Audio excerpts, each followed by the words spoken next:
regularly asked by mums for tips and help on getting started on potty training. This prompted me way back, shortly after I started the podcast, to put together a short episode titled Tips on How to Potty Train Toddlers. I'm still regularly asked, and I've continued to be on the lookout for someone to interview who is an expert in this area. Well, I'm delighted to let you know that my search is over. If you're looking for help with potty training, then you won't want to miss this episode. I'm chatting with Kaley Medina, who is a pediatric sleep consultant and certified potty training consultant. So if you're multitasking, you'll want to stop what you're doing and give this 100% of your attention. Kaley has developed a quick and really effective method to get children potty trained. And during our chat, you'll hear us talk about the two different methods of potty training and which one is recommended due to its quick turnaround time, the number one reason that parents fail with potty training and how to avoid making this mistake, what age should you commence potty training your little one, and the 3 problems that you will encounter if you promise your child rewards for using their potty. Kaley has put together some excellent free potty training resources for listeners of First Time Mums Chat, which you don't want to miss. I'll include links to where you can access them in the show notes, and I'll let you know where you can find them at the conclusion of this episode.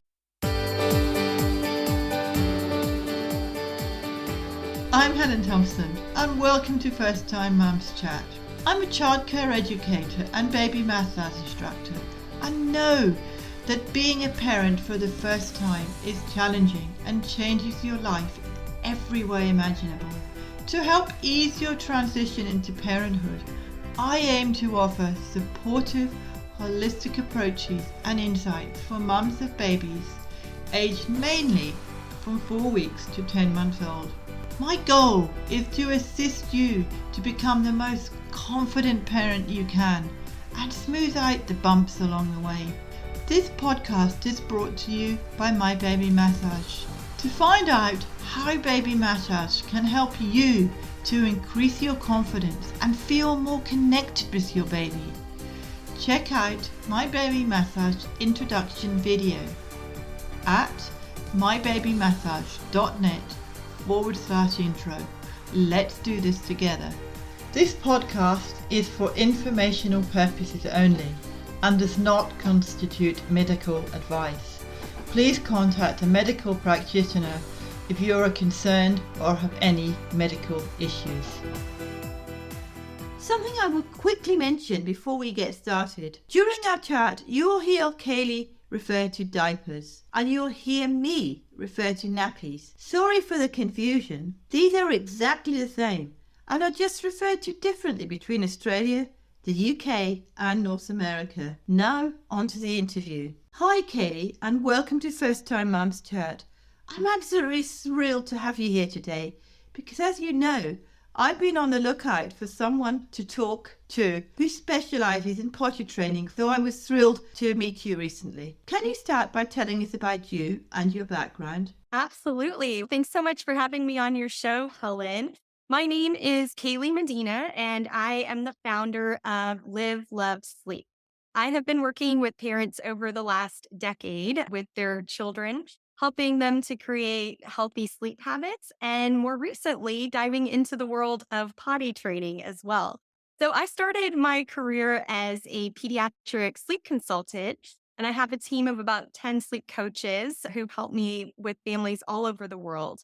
And what I found as time went on and I had my babies who graduated is I would get the parents coming back to me 2 years later saying, "Hey, Kaley, I had such success with getting my child sleeping well. And now we're starting potty training. Do you know anything about potty training or have anybody that you can send me who can give me some help or coach me through this?" I was kind of searching for people who could do that, and there was not very much help out there. So I thought this is something that kind of goes hand in hand with sleep coaching. It's really working with parents to create a plan that's going to work for their child to get them potty trained as fast as possible with the least amount of stress.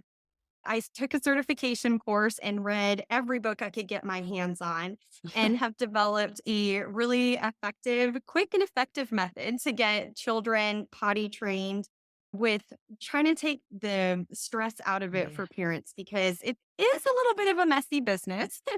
Oh, yes, it is, isn't it? Yeah.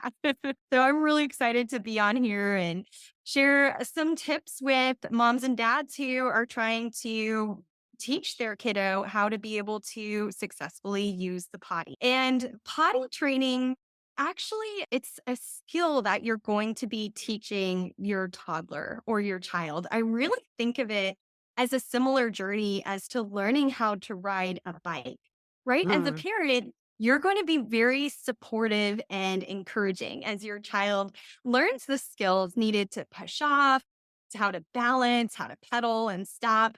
And you're likely going to be holding onto their seat and helping them balance first so they're not scared of falling. And then you're going to be running alongside them and cheering them on. They're probably going to have some falls along the way, but that's just part of the learning curve.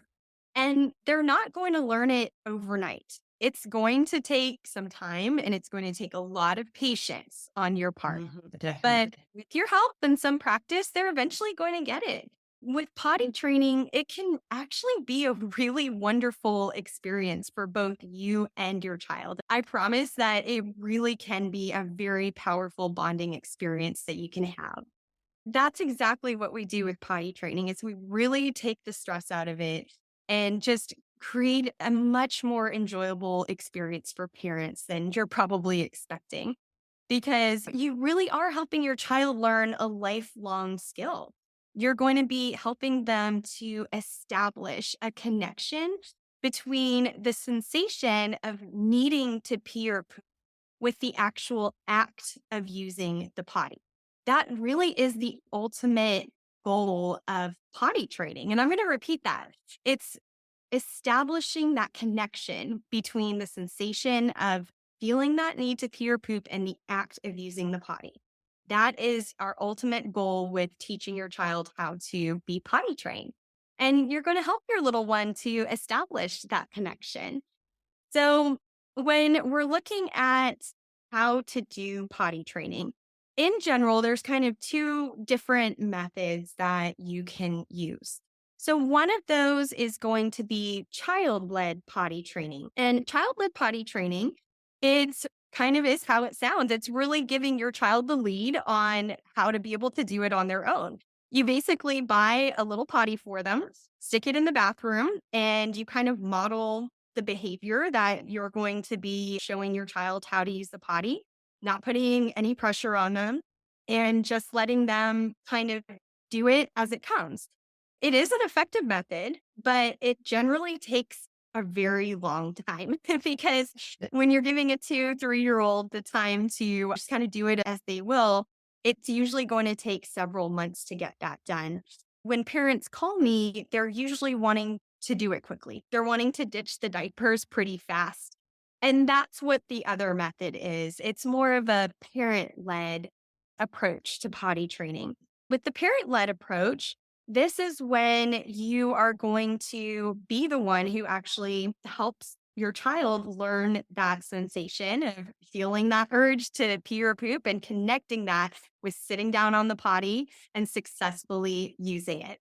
So, really, to accomplish this goal, the number one thing that you are going to want to do is to dedicate 3 consecutive days to where your sole focus is going to be on potty training. Initially, you're going to need to be pretty vigilant. You're going to need to be really carefully observing your child for signs that they need to pee in the potty and swiftly guiding them over to the potty. So, engaging in regular activities outside of the potty training process, it's probably going to really hinder this endeavor. So, when I say 3 full days, I really do mean 3 days where I you are going see. to be blocking it off of your calendar. And the one and only activity that you are dedicated to over those 3 days is going to be teaching your child how to use the potty. So, if you're a working mom, I don't recommend getting started on the weekdays because you're going to be distracted by work. So do it probably over the weekend and maybe take a Friday or a Monday off so that you can really give it 100%. Cancel those soccer lessons. Don't plan any play dates within those times. I actually don't even recommend going out together for groceries. It really is just 3 days where you are solely focused on potty training. And I know that that can sometimes make parents feel a little bit anxious, feeling like, oh my gosh, I'm going to be stuck at home with my child for 3 days. And that's a very normal feeling. I want you to try to shift your mindset around that. And instead of thinking about it like you're going to be stuck at home all day, like you were during the pandemic, I want you to try embracing it as an opportunity to really focus and connect with your child. When I did potty training with my daughter, Evelyn, I just remember dreading the weekend and what it was going to look like.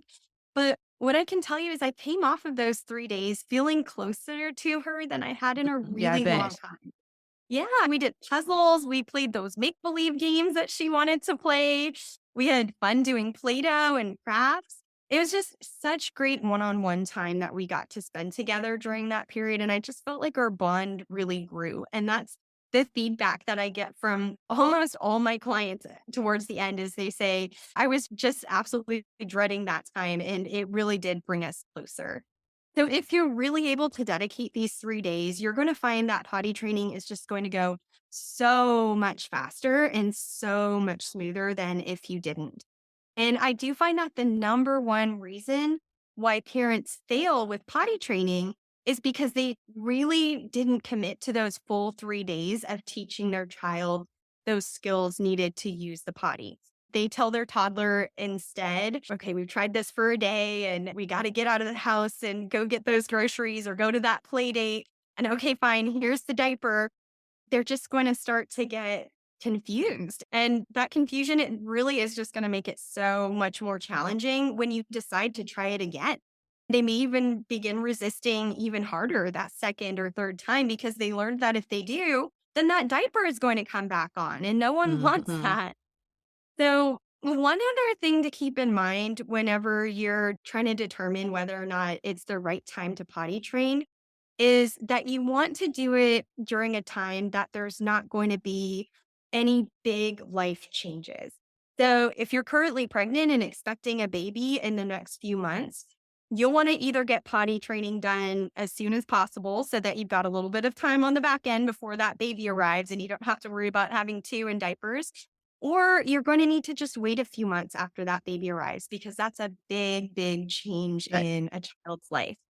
That's an interesting point because if you're pregnant a couple of months and the baby arrives, would that encourage the child to go backwards as well? Say in that 2 months period, you get the toddler used to Mhm. going to the toilets and everything, and they're all fine and doing great. But then Yeah. suddenly the baby arrives and the toddler sees the baby in the nappy and everything. Do you think as a parent or as a potty trainer that it might push your child backwards again because they think, oh, well, why is the baby in nappies and I'm not? I know from a childcare side, I've noticed Yeah. that sometimes happens. And I'm wondering what your views are on that. Yeah. That's a really good question. And sometimes it does happen. Sometimes we do have those regressions.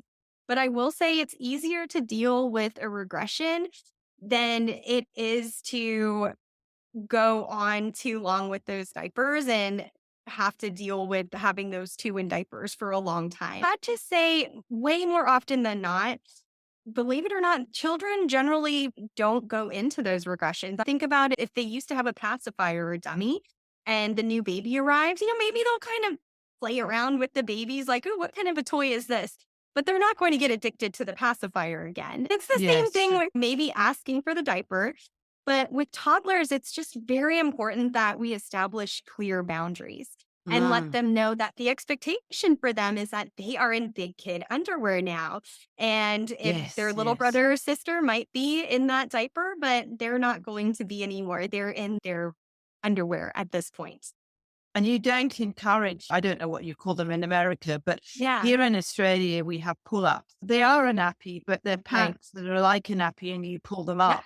So I'm reckoning that you encourage them when you're starting potty training, that you take them out to the shops before you start and say, Mhm. right, we're going to buy you some big pants for you to wear, and we're going to take you out to get a potty. Do you want to choose it? So you're encouraging the child and you're building it up before you do that 3-day period. So that you then don't put on a pull up afterwards. Once we decide that we're going to do potty training, we do want to go completely diaper free, meaning no pull ups. Just like you said, a pull up is it's just like a regular diaper or nappy, but instead of having those little straps that you would undo and take it off manually, your toddler can just pull it up or down themselves. Now, a pull up is something, once we start potty training, you actually will be buying pull ups, but you're only going to be using them for nighttime sleep. Yeah. Because when you do potty training, you are only going to be potty training during the daytime. Nighttime potty training is naturally going to happen on its own. Your toddler's bladder is going to learn how to sleep when they're sleeping. And sometimes that can be a few weeks after you teach them how to successfully use the potty. I mean, when we did potty training with my son, he just naturally started sleeping through the night without wetting his pull up anymore. And I was like, wait, what? You're 2, my daughter's 4, and she's still in pull ups at night. For her, it took several years after we did potty training with her for her to be able to go all the way through the night without it. It can be normal for children up to the age of 7 to still be wearing a pull up at night, even though you might have potty trained them when they were 2 years old. So it's just something that's going to naturally come with a little bit more time. And it takes time, even as an adult. And you learn, oh, well, I can get up and go to the toilet at night. For a child, that's a bit harder for them to learn that. Yeah. And as a sleep consultant, I do not want to be telling parents to be either waking their child up throughout the night to try to use the bathroom because that full night's sleep is so important for your child's learning and development. And it's not something that we want to be interrupting when we know that this process is going to progress on its own. Yeah, and yeah, I like your two things that you mentioned about the adult led one and the child one. With the adult led one, something that I always used to do when I was in my childcare and helping parents with potty training. If the child wanted to go, I'd encourage them to sit down on the potty or on a big toilet with the steps and a sort of extra toilet seat and give them a book to read or give them something nice to do on the toilet so that they're not being forced to go if you're doing it that side with a parent led one. Would you recommend doing that? Give them a nice book for them to read. Do you reckon that would be a good thing? Or even give them a book about potty training before you Yes. start so they can build it up? I do. That is one of the things that I recommend getting before potty training. I've actually got an amazing free resource that I'm going to be giving to all your listeners. I'll talk more about that towards the end. One of those is just some things that I recommend getting ahead of potty training, and books are absolutely one of those books on potty training. And that's something that you can read to your child before you get started so that they can start to get excited about it and kind of know what that process looks like from start to finish. It's also something great to give them while they're sitting on the potty because Mm. they might not go right away. It might take them a little bit of time. And parents also ask me, well, how long do I let them sit on the Yeah. potty while they're kind of reading their book? It's not like there's going to be a hard and fast rule on it, but I think generally somewhere between 3 to 5 minutes. And within that time frame, having a little bit of distraction, like reading a book about potty training, can be so helpful. I remember when I did it again with my daughter Evelyn, I had a book for her called Princess Potty Time. Oh, I love that And book. It's It's a wonderful book, that one. it is. And I think the thing that worked so well with it, it's one of those books that has kind of the lift the flaps or some little things that you Mm. can pull. And it's more interactive. There's lots more like that these days. Like Pete the Cat has one, Sesame Street has one. And I think those ones that are more interactive, she was like pulling the little toilet paper down. And then she'd look in the back and like, wow, there's our toilet paper. Making that connection there is just so cool to see those little gears turning in their minds. Yeah. What would you recommend to do when they've actually done it a wee or a two? What would you say to them once they've done it? Would you say, well done, let's get a sticker or give them a clap or give them a hug? That is a really good question, Helen. And that's actually the next point that I want to talk about that is kind of going to go against probably everything that you've traditionally heard and probably how you were potty trained, how we were all potty trained as kids. With my approach, I'm actually going to tell you that we do not need the rewards. I know. Did I really Yeah. say that you're not going to be giving your toddler a Skittle every time that they go pee on the potty? Yes, you heard me right.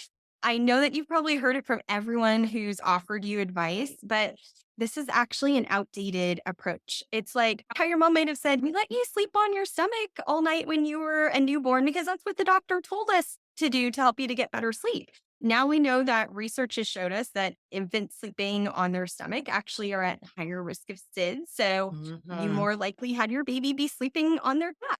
It's the same thing with rewards and potty training. As a former educator myself, I've learned more and more about the new research that has come out over the last decade here. I just want parents to know that it is okay to do things differently than other generations or what you might have learned a long time ago. In fact, when I first started my journey as a sleep coach, I was trained to use rewards for toddlers to encourage them to sleep in their beds all night long. I don't agree with it anymore. As you're saying, it's not giving them a sense of independence. It's giving them Hmm. something thinking, oh, if I do this, I get that. It's not Yeah. actually teaching them the independence to know, oh, okay, this is what I do when I'm a big kid. This is what Yeah. big kids do. It's not like, well, this is what big kids do. They get a reward. So I totally get that. Yeah, exactly. And what I found with it with sleep is that children actually learn the skills needed to sleep well much faster. I found that this same theory, it holds true with potty training as well. So if you employ this strategy where your child is only encouraged to use the toilet when there's a promise of a reward, you're going to actually encounter three problems. And I just want to touch on those really Uh-huh, briefly. uh-huh.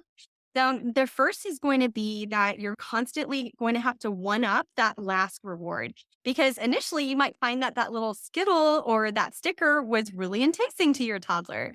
But that excitement, it's going to start to wear off pretty quickly. And you're 1, 2 days in, and they start to lose interest in that little sticker or that Skittle. Before you know it, you're going to have to offer a whole bag of it or find Uh-huh. much bigger toys as the days go on there.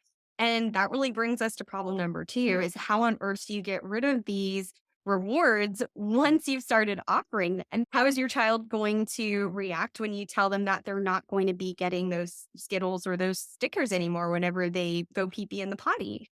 They're probably going to start to get pretty emotional and start to have Yeah. some tantrums and meltdowns because they're upset that that reward is gone and they're just going to be acting out. So, Mm. that also leads to problem number three. And really, the most significant problem with using those rewards with potty training is that we've conditioned them to solely use those Mm. rewards for using the potty there, and they just lack that internal motivation to do it. And they're just not going to be driven by that internal sensation of needing to use the toilet or just that sense of pride that comes from successfully using it. And again, once the rewards disappear, their desire to use that potty is going to start to go away as well. So that's why I don't like to use rewards. Whenever they do successfully go pee or poop in the potty, we're just going to respond to them in a nice, calm manner and just say, great job going pee pee in the potty. You must feel very proud right now that you did that. Yes. Good job. So that's a reward in itself, really, Yeah, it is. because you're giving them positive encouragement and giving them positive reinforcement as well. Yeah, exactly. That can be really helpful for them. Every child's just kind of on their own path and journey on how Mm. long this is going to take. At the beginning, remember I said I want you to dedicate those 3 days? But does that mean that by the end of those 3 days, your child is going to be going to the potty every single time they have to go? 99% of the time, no, it's going to Mhm. take longer than that. But that's when you're building the foundation.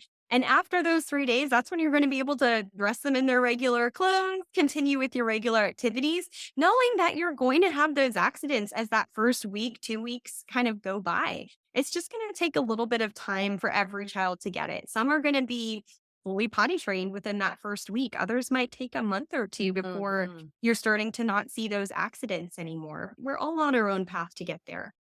Would you recommend, say, if you have two-story house or lots of different rooms in the house, Mhm. would you recommend that the potty is always in the bathroom? Or No, would you say, right, okay, well, we'll have one in the kitchen, we'll have one in the bedroom, we'll have one in the bathroom.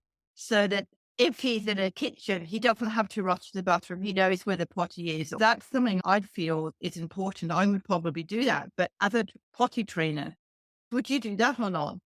so for those first 3 days where you're just completely focused on potty training, you can buy multiple ones for the house, but I just like to bring that one that you have. If you have a 2-story, maybe you can have one up top, one on the bottom.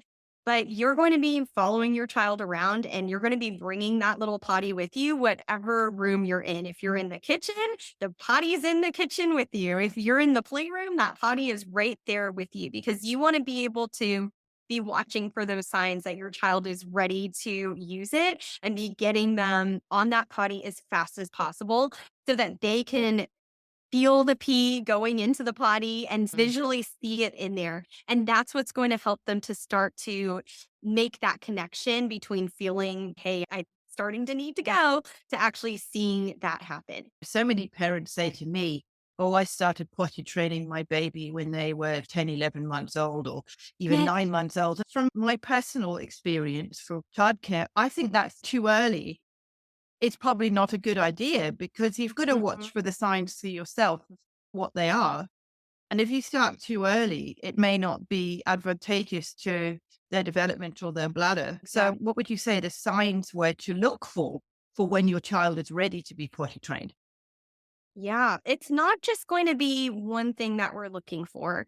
But when we are talking age, I find that the best age to get started with potty training is going to be somewhere between 22 months and 30 months of age. Anything before 22 months, and your child is likely just not going to have quite the cognitive ability to quite understand Mm. what is expected of them when you put that potty out and walk them through that process. And they're probably not going to have the physical abilities to be pulling their pants up and down and following 2, 3 step instructions on what to do whenever you're using the potty. So I really don't recommend getting started before 22 months. I've Mm. worked with children a handful of times, maybe like 21 months or so, but 22 is usually my rule of thumb. I say 22 to 30 months because I find that after about 30 months, this is just kind of our sweet spot. After 30 months, children are just that little bit older, that a little bit more independent. And I find that it's going to be more challenging for parents who have waited until after that time to do potty training. Does that mean their child's never going to get potty trained? No, they're still going to be able to have success. It's just going to be a bit of a harder road to get there. So, somewhere between that range is going to be ideal. I've actually gotten the free resources that I'm going to be providing your listeners with. I've got a little quiz that you can take to determine whether or not your child is actually ready for potty training or not. Because, like you were saying, Helen, you don't want to get started too soon and just have it kind of blow up in your face and have your child get frustrated and you're frustrated. You want to have it be at the right time. Yeah, absolutely. So you've mentioned this free resource. So before we finish, what free resource is it that you would like to provide for parents? I've got a couple free resources out there on my website. One is going to be the potty training readiness quiz that you can take to figure out if your child's ready to get started. The second resource is going to be the items that I want you to start looking into purchasing before getting started so that you can have everything ready to go. And the third is going to be 5 things that I recommend doing with your toddler before getting started with potty training to make sure that both you and your toddler are going to be mentally prepared for what's coming once you get started. So I've got all 3 of those resources for everybody on my website. It's just going to be at livelovesleep.com/first time mom. And I'll give you the link, Helen, so you can include that in the show notes as well. Well, thank you. And if anybody wants to get in touch with you, how would they get in touch with you? Yes, I would love to have people reach out. The best way to get in touch with me is just to go to my website. Again, that's livelovesleep.com, and you'll see potty training there on my website. The first step in getting started is just to schedule a free discovery call with me so that we can get on the same page, make sure that your child really is ready to get started, and just walk through to see if my program is going to be the right fit for your family. When I work with parents, what I do is we schedule a one on one consultation where we're going to be going through your child's potty training plan in detail and making sure that parents feel very, very confident in knowing exactly what they're going to do whenever they get started with those 3 days and what to do leading up to it. Then, once parents get started, I work with them over the next few days or the next few weeks to make sure that they feel supported in answering those questions as they come up, because the journey can be a little bit challenging and not every child's going to follow the book or the Mm-mm. plan exactly. And I'm going to be here to answer those questions as they come up. Well, thank you, Kelly, for being here. And I really appreciate it. I've learned a lot more about the potty training side from you. So thank you for sharing all these tips with me. I really appreciate you being here. Thank you for coming onto the podcast. Thank you, Helen. Wow, Kelly shared many great tips and suggestions. And I'm sure you've picked up some strategies to help you get started with potty training. I highly encourage you to take Kelly's potty training readiness quiz to see if your child is ready, and the free potty training guide mentioned. You've got access to some fantastic materials there to help ensure that you and your toddler are both prepared to embark on this journey together. I've included links to Kelly's website and social media in the show notes, which can be found at mybabymassage.net/podcast/136. I share each episode on First Time Mums Chat Instagram page, and you'll hear me chatting live with folks I've interviewed from time to time. Please support me by following me, and I look forward to meeting you during one of my lives. Next week, I'll be talking about healthy eating and why a healthy environment is so important for you and your family. Be sure to listen to this episode when it comes out, and please subscribe to First Time Mums Chat via your favourite platform so you can get quick and easy access to all our episodes when they are live.